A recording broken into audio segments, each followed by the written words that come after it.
하나님 말씀 요한복음 20장 19절부터 23절까지의 말씀 함께 보겠습니다. 신약 183페이지에 있습니다. 요한복음 20장 19절에서 23절 우리 같이 한 목소리로 합독으로 읽겠습니다. 이날 곧 안식 후 첫날 저녁 때에 제자들이 유대인들을 두려워하여 모인 곳에 문들을 닫았더니 예수께서 오사 가운데 서서 이르시되 너희에게 평강이 있을지어다. 이 말씀을 하시고 손과 옆구리를 보이시니 제자들이 주를 보고 기뻐하더라. 예수께서 또 이르시되 너희에게 평강이 있을지어다. 아버지께서 나를 보내신 것 같이 나도 너희를 보내노라. 이 말씀을 하시고 그들을 향하사 숨을 내쉬며 이르시되 성령을 받으라.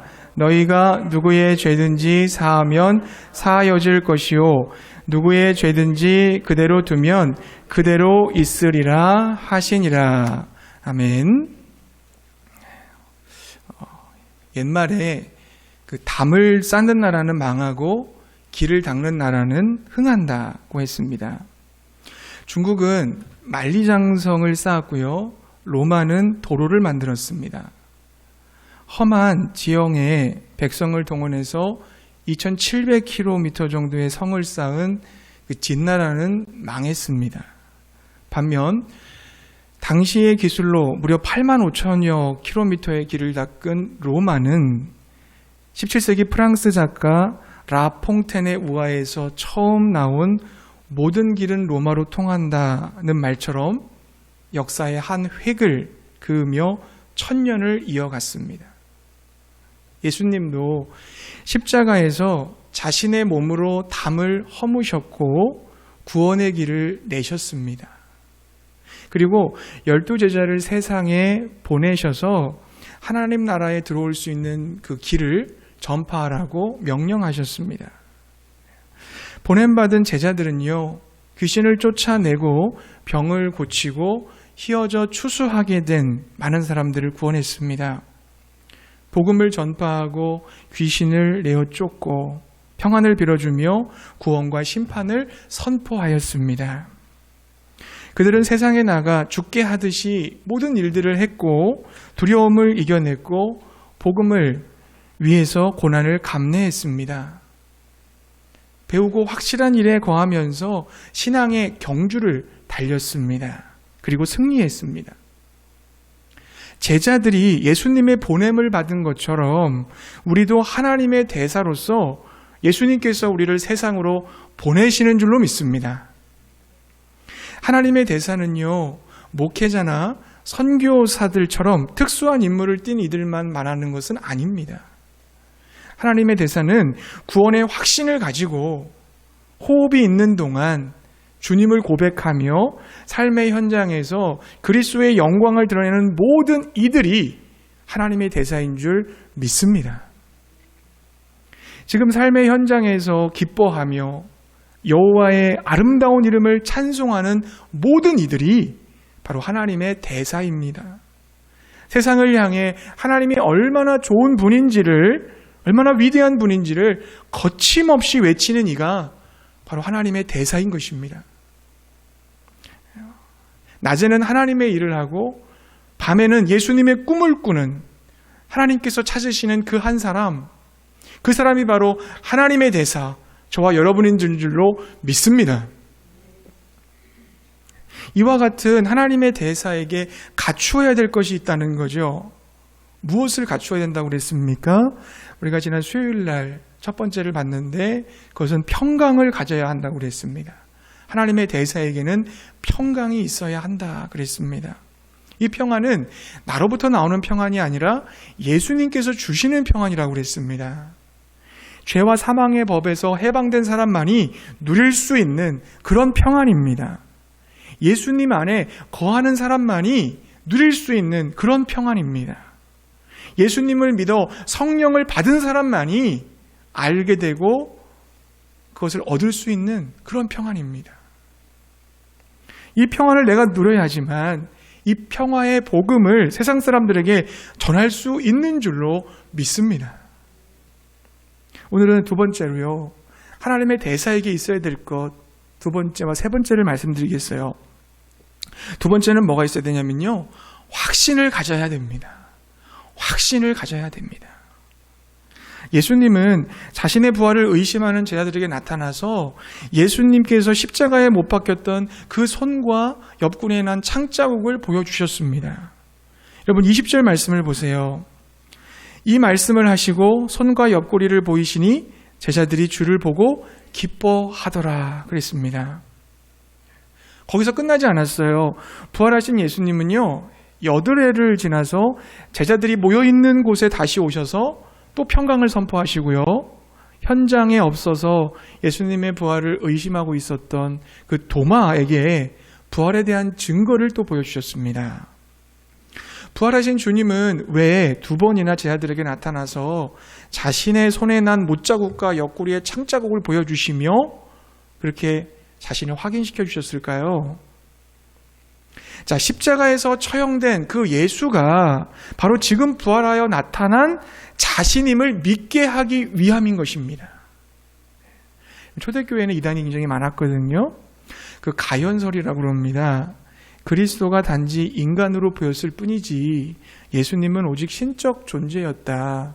인간이 아니다. 그분은 그냥 신이었다. 이렇게 주장하는 마르키온과 영지주의자들이 있었고요. 예수님은 그저 요셉과 마리아의 육신적인 아들이라고 주장을 하면서 그리스도의 신성을 부인한 에비온파라는 이단도 있었습니다. 이 밖에도 예수님은 죽은 게 아니다. 잠깐 기절했다가 깨어난 거다. 기절설을 말하는 사람들도 있었고요. 또 예수님은 육신으로 부활한 게 아니라 영으로만 부활한 거다.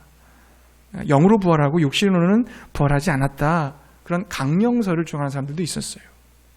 그러니까 예수 그리스도의 인성과 신성을 의심하거나 또 부인하는 주장들이 끊임없이 제기되었습니다. 그러나 부활하신 예수님은 완전한 하나님이시면서 완전한 인간인 줄로 믿습니다. 예수님은 손의 못자국과 옆구리에 있는 그 창자국을 보여주심으로써 자신의 죽음과 부활이 역사적 사실인 것과 동시에 영과 육을 가진 신령한 몸으로 부활했음을, 그 부활체임을 증거하신 것입니다. 그러므로 그리스도의 대사, 하나님의 대사로 세상에 나가 복음을 전해야 되는 자들은요, 반드시 예수님의 그 십자가와 부활에 대한 확신을 가지고 있어야 될 줄로 믿습니다. 예수님께서 나를 위해 죽으시고 나를 위해 사흘 만에 부활하셨다는 그 확신이 없는 자가 어떻게 예수 그리스도의 복음을 전할 수가 있겠어요? 확신이 없는 자는 결국 복음의 증인이 될 수는 없습니다.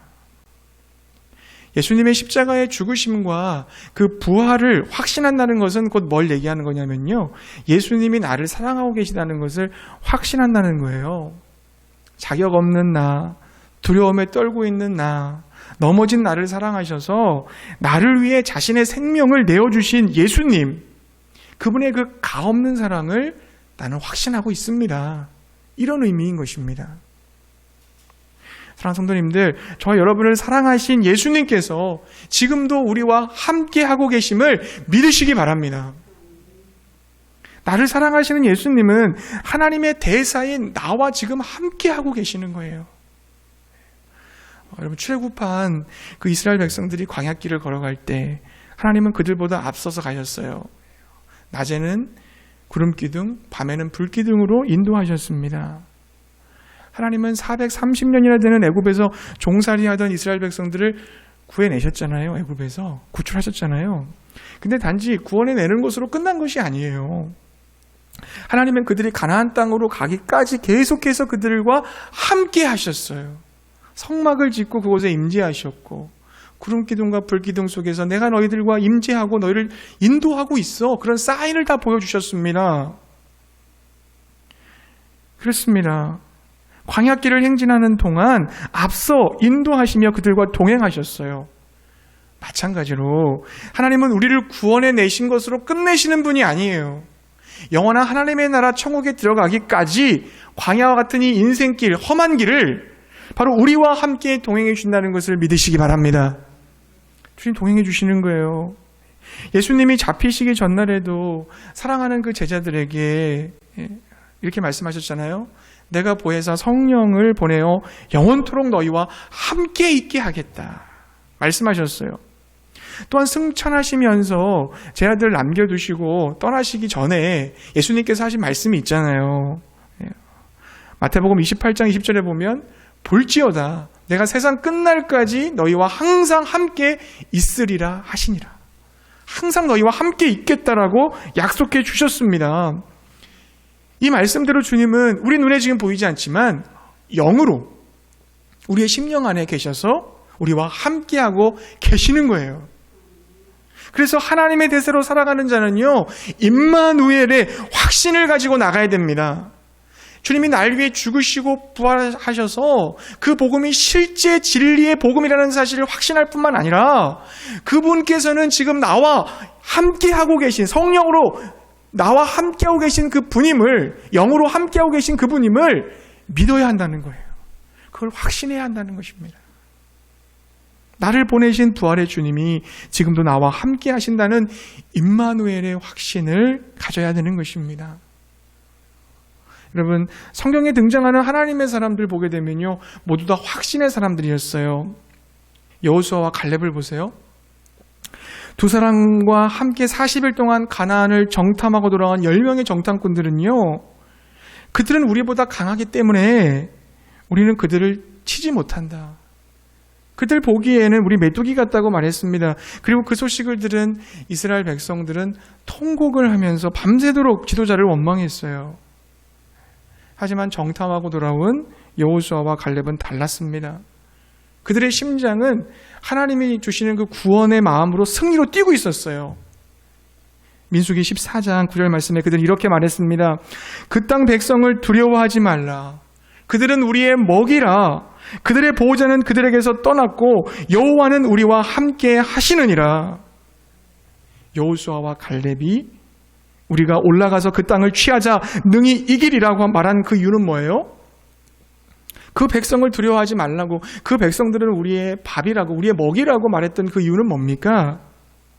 여호와 하나님이 우리와 함께 하시기 때문이라는 거예요. 하나님이 우리와 함께 하기 때문에 우린 승리할 수 있습니다. 주님이 함께 하시기 때문에 그 땅을 취할 수 있고 승리할 수 있다는 것입니다. 여호수아와 갈렙은 눈에 보이는 모습을 사실대로만 보지 않았어요. 임마누엘, 하나님이 함께 하신다는 믿음의 눈으로 봤다는 거 여러분 기억하시기 바랍니다. 하나님의 마음에 합한 자였던 다윗을 보세요. 그는 하나님께서 자신을 위해 싸워주실 것을 확신을 가지고 있었잖아요. 이런 믿음 때문에 물맷돌만 가지고 골리앗을 향해 돌진할 수가 있었습니다. 말년에는 그의 아들 압살롬의 반란으로 인해서 신발도 신지 못한 채 울면서 예루살렘을 떠나야 되는 그런 상황 속에 있었지만 그때도 다윗은 하나님께서 이 모든 상황 가운데에서 나를 지켜주고 계신다, 구원하실 것을 확신했어요. 시편 3편 6절의 다윗의 고백입니다. 천만인이 나를 에워싸 진친다 하여도 나는 두려워하지 아니하리이다. 시편 4편 8절도 내가 평안히 눕고 자기도 하리니 나를 안전하게 살게 하시는 이는 오직 여호와이시니이다. 그는 하나님께서 지키시며 구원하실 것을 확신하며 두려워하지 않았습니다. 주님이 함께 하시면 어떤 상황 속에서도 담대하게 된다는 걸 여러분 믿으시기 바랍니다. 중요한 것은 내 자신에 대한 확신이 아니에요. 나의 신념을 근거로 확신해서는 안 됩니다. 하나님으로 말미암아 확신해야 되는 거죠. 하나님의 말씀을 붙들고 하나님이 나와 함께 하시고 역사하시고 책임져 주신다는 것을 확신해야 될 줄로 믿습니다. 사도 바울은 누구보다도 확신한 사람이었잖아요. 그러나 하나님께서 자신에게 맡겨준 사명을 다 감당할 때까지 능히 지켜주실 것을 확신했습니다. 디모데후서 1장 12절 말씀 보면 내가 믿는 자를 내가 알고 또한 내가 의탁한 것을 그날까지 그가 능히 지키실 줄을 확신함이라. 또한 이 세상의 그 누구도 그 어떤 것도 그리스도 예수 안에 있는 하나님의 사랑에서 나를 끊을 수가 없다라고 고백을 했습니다. 로마서 8장 35절에서 누가 우리를 그리스도의 사랑에서 끊으리요? 환난이나 곤고나 박해나 기근이나 적신이나 위험이나 칼이랴. 그리고 로마서 8장 37절에서 그러나 이 모든 일에 우리를 사랑하시는 이로 말미암아 우리가 넉넉히 이기느니라. 그런 선포했습니다. 하나님께서 나와 함께 계십니다. 예수님께서 세상 끝날까지 나와 함께 하시겠다고 약속해 주셨습니다. 성령님께서 나를 떠나지도 버리지도 않겠다고, 영원히 내 속에 계시겠다고 말씀해 주셨습니다. 그러므로 어떤 환난을 만나도, 어떤 고난이 닥쳐도, 죽음의 위협에 있다 할지라도 괜찮습니다. 하나님이 나를 사랑하십니다. 승리가 보장되어져 있습니다. 모든 것을 합력하여 선으로 만들어 주신다는 것을 믿으시기 바랍니다. 여러분, 고 유석경 전도사님이라는 분이 계세요. 그녀는 서울대 불문과를 졸업하고 사법고시를 준비하다가 아버지가 갑작스러운 소천으로 인해서 충격과 슬픔에 빠져나오기 위해서 그 강사 일을 했다고 합니다. 10년 동안 아이들을 가르쳤어요. 지도했어요. 근데 2010년 미국 전도 세미나를 참석하는 계기로 자신이 가장 행복한 일에 올인하기 위해서 선교사로 헌신을 했습니다. 직장을 다 정리하고 미국에 가가지고 목회학 석사 과정을 공부했어요. 자, 졸업을 한 학기 남겨두고 인턴 전도사 과정을 하기 위해서 귀국을 했습니다. 지구촌 교회 전도사로 그렇게 이제 신물을 해서 사역을 시작을 했는데요. 근데 지구촌 교회에 와서, 한국에 와서 전도사 사역을 하기 그 한 주 지나고 나서 직장암 말기 판정을 받았습니다. 수술을 해도 길어야 1년이라고 하는 그 의사의 선고가 떨어졌어요. 수술, 항암, 방사선을 하며 시간을 보내기보다는 남은 시간을 단 한 명이라도 내가 영혼을 구원해야 되겠다 생각을 하고요. 복음을 전하며 살기로 결심을 합니다. 극심한 통증에도 요청이 오는 곳이 있다고 한다면 작은 곳이든 큰 곳이든 가리지 않고 교회와 단체를 다니면서 복음을 전파했어요. 주님의 은혜와 성령의 능력으로 의사의 말과는 달리 3년 동안을 생존하면서 기쁨과 소망에 넘치는 삶을 살다가 2016년 3월 1일에 이 땅에 육신을 벗고 하나님 아버지의 품에 안기게 됩니다. 그녀가 남긴 메시지는 아직도 많은 이들에게 감동과 도전을 줘요. 그녀가 했던 그 메시지 중에서 제가 짧게 좀 소개를 해드릴게요. 이렇게 얘기를 했어요. 많은 분들이 하나님을 원망하냐고 물었지만 저는 단 한 번도 하나님을 원망하지 않았습니다.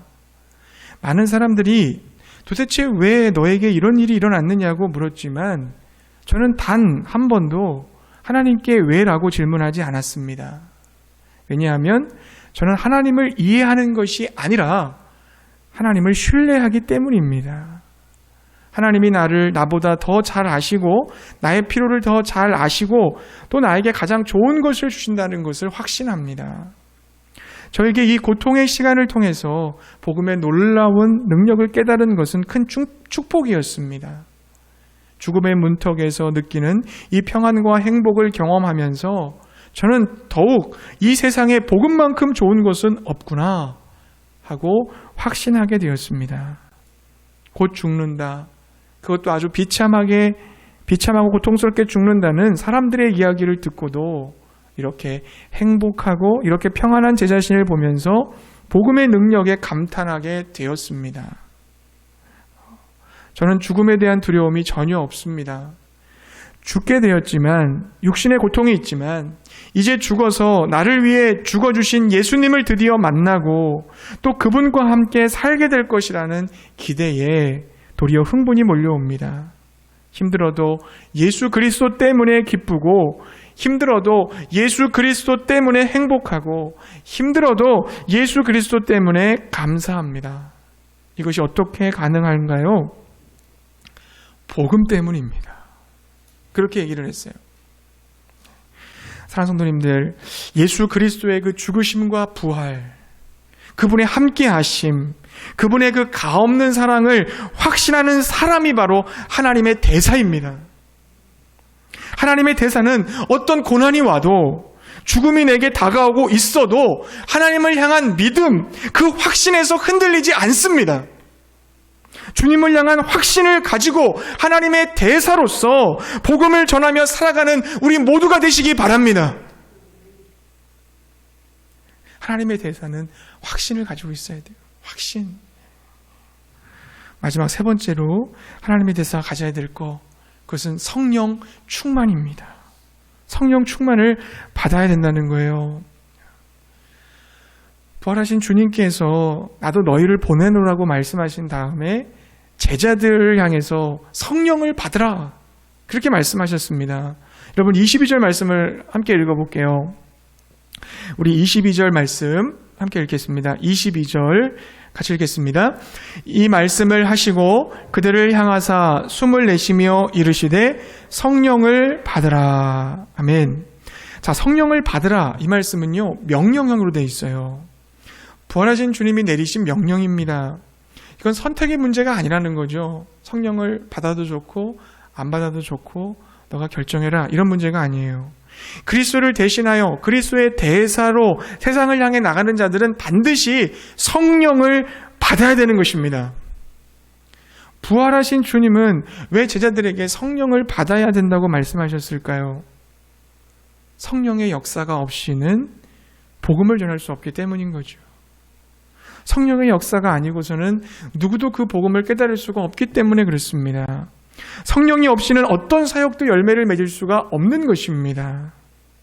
성령의 역사 없이는 어떤 일도 일어나지 않는다는 겁니다. 그래서 스가랴 선지자가 이렇게 선포했잖아요. 스가랴 4장 6절에서 이는 힘으로 되지 아니하며 능력으로 되지 아니하고 오직 나의 영으로 되느니라. 주님의 일이라는 것은 인간의 힘과 능력으로 되는 것이 아니에요. 머리가 좋고 인생 경험이 많고 혹은 돈이 많이 있다고 해서 되는 것이 아니라는 겁니다. 아무리 최첨단 기계를 갖다 놨다고 할지라도요, 그 기계에 전원 공급이 되지 않으면 그 기계는 작동되지 않는 거예요. 무용지물이 되고 맙니다. 마찬가지예요. 우리 안에 성령님께서 거하시고 함께 하시지 않는다면 우리는 아무것도 할 수 없는 존재가 되는 것입니다. 구약의 3절을 보세요. 여호와의 신 성령이 함께 할 때 나귀 턱뼈를 가지고 1000명의 훈련된 블레셋 군사들을 다 물리쳤습니다. 이스라엘 초대왕 사울을 보세요. 주의 신이 그와 함께 했을 때는요, 위대한 용장이 되어 전쟁에 나가서 승리를 했습니다. 주의 영이 떠나자 악령이 그에게 역사하기 시작했고 그 결과 번뇌하면서 잠을 이루지 못했어요. 예수님의 제자들을 보세요. 성령 받기 전에 그들은 결정적인 순간에 예수님 배신하고 다 떠나버렸습니다. 그 후에 주님이 부활하셨다는 소식을 들었지만, 빈 무덤까지 가서 확인했지만 유대인들이 무서워갖고 두려워갖고 문을 걸어 잠그고 꼭꼭 숨어 있었습니다. 하지만 그들이 성령을 받고 나서 어떻게 됐습니까? 성령을 받고 나서 그 다음에 그들은 어떻게 변화되었어요? 사람을 두려워하지 않았습니다. 예수님의 이름으로 말하는 것과 감옥에 갇혀 순교하는 것을 두려워하지 않았습니다. 마가의 다락방에서 성령 충만을 받은 그 베드로는 한 번 설교를 통해서 3,000명 이상 되는 사람들이 회개를 하고 돌아오는 놀라운 역사를 경험하게 되었습니다.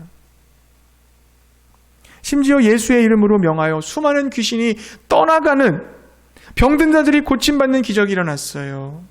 성령 충만을 받은 그들이 가는 곳은 언제나 기적이 일어난 줄로 믿습니다. 예수님은 제자들이 성령 충만하기를 바라셨어요. 그리고 그 성령이 그들 안에 들어가는 모습을 가시화하기 위해서 숨을 내뱉으셨습니다. 이 원어적으로 봤을 때 숨과 성령이 같은 단어예요. 푸뉴마 라고 할 수 있습니다. 르하우지요, 히브리어로는.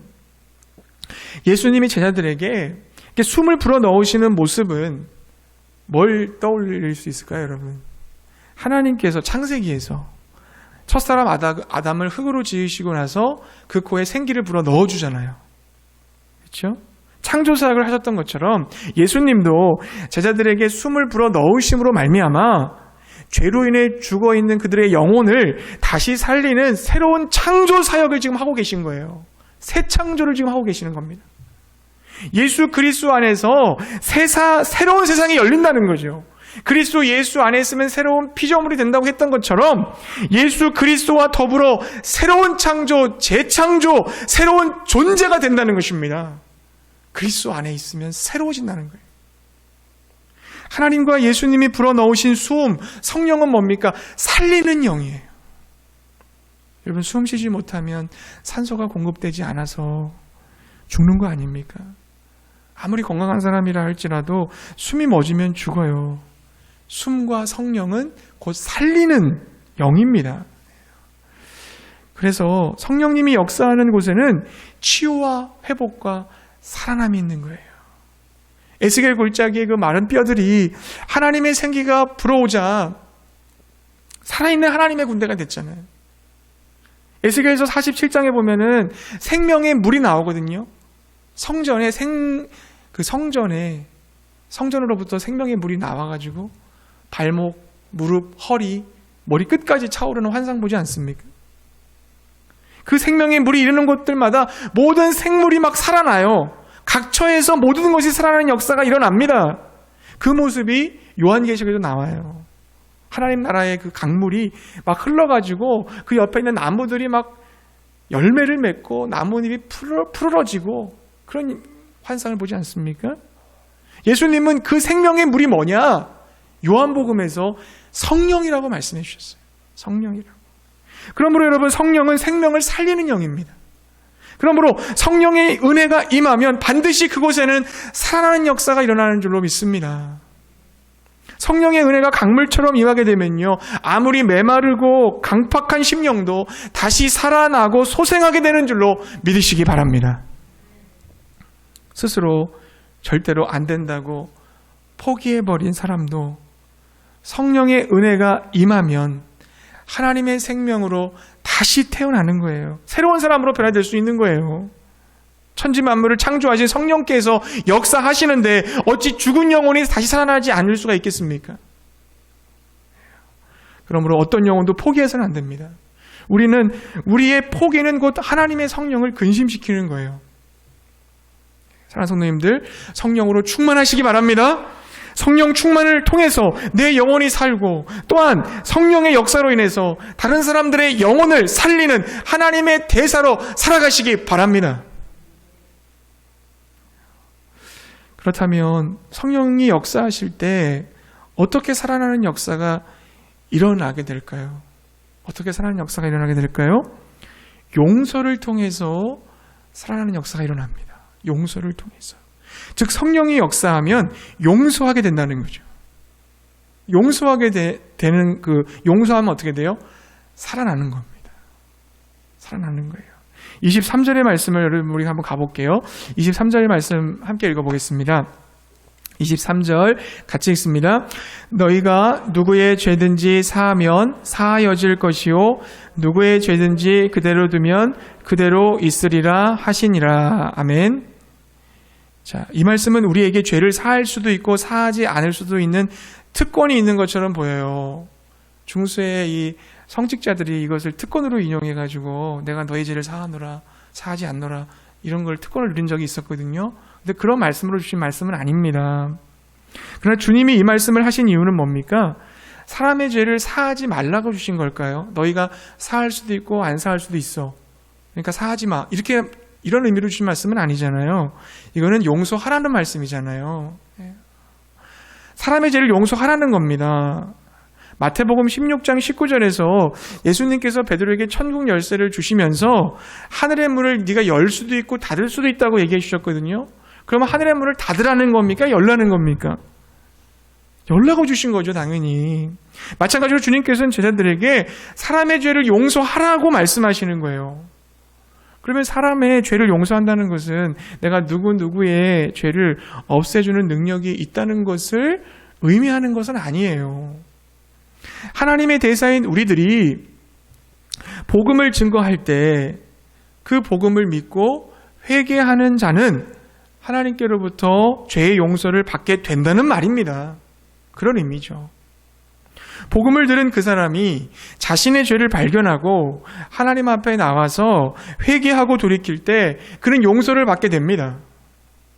그리고 이와 같은 죄 용서를 받은 사람은 당연히 어떻게 됩니까? 나에게 잘못을 한 어떤 누군가에게 대해서도, 이웃의 죄에 대해서도 용서해 주는 거죠. 이러한 죄 용서의 사건은 성령님이 역사하심으로 우리 가운데 일어나게 된다는 거예요. 그 결과 우리의 영혼과 이웃의 영혼이 살아나게 된다는 것을 믿으시기 바랍니다. 남아프리카 공화국은요, 1960년부터 1991년까지 아파르트 헤이트라고 하는 제도가 있었어요. 흑인과 백인의 차별이 법적으로 제정이 되어 있었습니다. 여기에 대항해서 넬슨 만델라라는 사람이요, 인종차별의 문제와 싸웠습니다. 근데 붙잡혀갖고 27년 동안 감옥살이를 살아요. 나중에 넬슨 만델라가 감옥에서 풀려나왔어요. 27년을 만기 복역하고 풀려나왔어요. 1994년에 남아프리카 공화국 최초의 흑인 대통령으로 됩니다.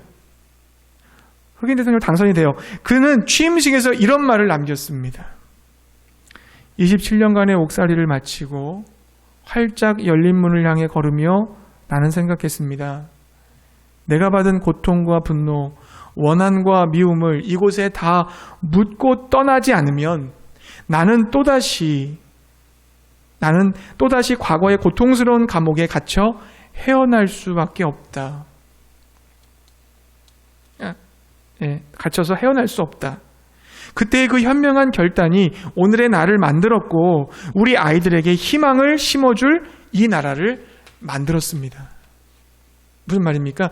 감옥문을 나오면서 나가면 나를 이렇게 핍박하고 감옥에 넣어서 27년 동안 복역하게 했던 그놈들 복수할 거야.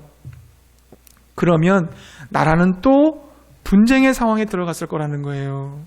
그는 유형의 감옥에서는 풀려나는지 모르겠지만 여전히 무형, 보이지 않는 감옥살이를 하고 있을 거라는 겁니다. 그것을 알았던 만델라는 자신을 감옥에 넣었던 그 모든 사람을 용서하기로 결단하고 그 감옥문을 나왔다는 거예요. 그 모든 미움과 원한과 그 모든 부정적인 마음들을 다 나는 여기다가 누구서 나간다. 그게 바로 나를 여기에 서게 했고 이 나라의 소망을 가지고 오게 만들었던 거다라고 고백을 했단 말이죠.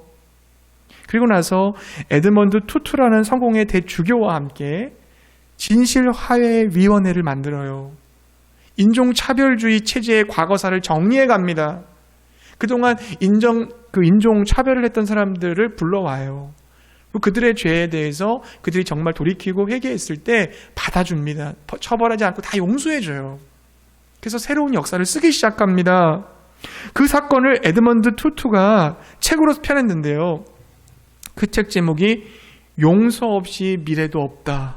이런 책이에요. 여러분 의미 있지 않습니까? 용서 없이 미래도 없다.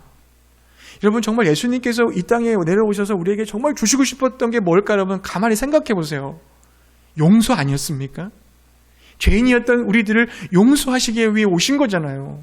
그리고 성령을 받은 우리들이 해야 될 것도 역시 마찬가지로 예수 그리스도의 복음을 통해서 그들의 죄가 용서함 받고 네가 용서함 받았다고 한다면 다른 사람들도 용서해 줘. 그래야 평화의 문이 열리기 시작하는 거거든요. 회복의 문이 시작되는 거거든요. 성령을 받고 나서 너희들이 죄사함의 복음을 선포하고 그리고 용서해 나가라. 그럼 주기도문에도요. 마지막에 보면은 뭐라고 예수님이 말씀하셨어요? 너희가 용서하지 않으면 나도 너희를 용서하지 않겠다라고 말씀하시잖아요. 항상 끝에 가서 용서를 말씀하세요. 사랑하는 성도님들, 성령을 받은 하나님의 대사인 우리들이 할 일은 뭡니까? 용서의 복음을 선포하는 거예요. 용서의 복음, 사람들로 죄를 직면하게 하고요. 그냥 무조건 덮는 게 아니에요, 여러분. 예수님은 이 죄를 덮기 위해서 자기의 십자가에서 몸을 찢으셨어요. 죄를 무조건 용서하고 그냥 없는 걸로 쳐 이렇게 하는 게 아니에요. 죄를 직면하게 만들어주는 겁니다. 하지만 그 죄를 직면했지만 그 죄를 용서해 주시는 예수 그리스도를 통해서 자유함을 경험할 수 있게 해주는 거예요. 그리고 그 죄인을 끌어안아주는 겁니다. 그게 복음이에요. 그게 복음이에요.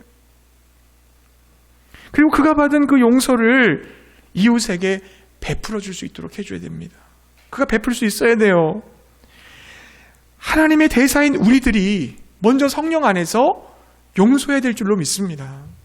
아직도 여러분 우리 마음 안에 뭔가 좀 맺혀있고 용서하지 못하는 그런 분들이 혹시 있습니까? 그걸 여러분 털어내고 해결해야 우리의 미래가 열릴 줄 믿습니다. 우리의 사슬이 풀어질 줄 믿습니다. 그때 우리와 이웃들은 성령의 역사에 의해서 새 생명을 얻어 살아나게 될 것입니다. 하나님의 숨결을 경험하고 하나님의 생수를 마시게 될 줄로 믿습니다. 이제 말씀을 정리할게요. 예수님께서는 저와 여러분을 하나님의 대사로 이 세상에 파송하셨어요. 여러분이 그것을 인정하든 인정하지 않든 주님은 너희들은 대사야 그렇게 말씀해 주셨어요. 너희들은 하나님의 사람이야 그렇게 말씀해 주셨어요. 그냥 파송하신 게 아니에요. 너희들에게 나의 평안을 준다. 너희들에게 나를 향한 그 신뢰할 수 있는 그 확신의 믿음을 준다. 내가 너희들에게 나의 성령을 준다. 이걸 주시면서 우리를 파송해 주시는 거예요. 지금도 우리와 함께 하시는 그 주님과 함께 우리는 사명을 완수해야 될 줄 믿습니다. 2022년 우리는 하나님의 사람으로서 하나님의 대사로서 복음을 전하는 평신도 선교사로 살아가실 수 있게 바랍니다. 세계 열방에 복음을 전하는 일에 동역하는 보내는 선교사로 살아가시기 바랍니다. 하나님께서 저와 여러분에게 넉넉한 승리를 주실 줄로 믿습니다.